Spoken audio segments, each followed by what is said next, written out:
Enquanto o rei Aegon e Balerion conquistavam as terras fluviais, e a rainha Visenya e Vieiga destruíam a frota dos senhores do vale, Orys com a rainha Rhaenys, voando em sua enorme Meraxes, iam em rumo das terras da tempestade. Eles marcharam com a maior parte do exército e foram em rumo de Ponta Tempestade. Mas o rei Argilac do Randon soube de Harrenhal, e temeu que o mesmo acontecesse com Ponta Tempestade. Então ele levantou seus exércitos para enfrentar Orys e Rhaenys. Em um descampado, do topo de Meraxes, Rhaenys viu a saída do exército inimigo e deu um relato completo a seu meio-irmão bastardo sobre o número de soldados e suas posições, fazendo jus ao nome. Naquele dia, naquelas terras, uma tempestade feroz caiu sobre o chão. Os homens da tempestade se saíram melhores que os invasores. Pela visão interrompida pela tempestade, Orys teve extremas baixas em seus exércitos. Cegados pela chuva, os invasores só os viram se aproximando quando já era tarde demais, e as cordas molhadas dos arcos tornarão os arqueiros inúteis. Quando o centro do exército de Orys foi rompido,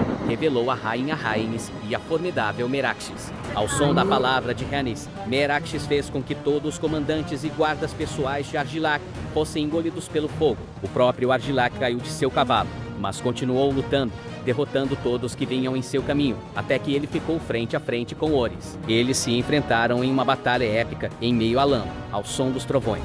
E Argilac teve seu último desejo concedido, morto em batalha com uma praga jogada de seus lábios. Depois da morte de seu pai, Argela se proclamou rainha da tempestade, e trancou as portas de Ponta Tempestade, quando Orys e seus homens chegaram ao castelo. Você pode tomar o castelo, mas terá apenas ossos, cinzas e sangue. Temendo que Rhaenys e Meraxes fizessem com Ponta Tempestade o mesmo que Aegon e Balerion em Harrenhal, os servos e soldados entregaram o castelo e a rainha Argela nua e amarrada aos pés de Orys. Mas ao invés de mandar assassiná-la, Orys a envolveu em seu manto e teve uma longa conversa com a antiga rainha, que no final levou Orys a se casar com ela. Para honrar o rei derrubado, Orys criou a Casa Baratheon e manteve o brasão e as palavras da extinta Casa do Randon, como prometido por seu meio-irmão, rei Aegon. Orys Baratheon se tornou o novo senhor da tempestade e protetor das terras da tempestade do reino de Aegon Targaryen. E naquele dia, a rainha Rhaenys Targaryen e seu meio-irmão Orys Baratheon trouxeram as terras da tempestade para os 7 reinos.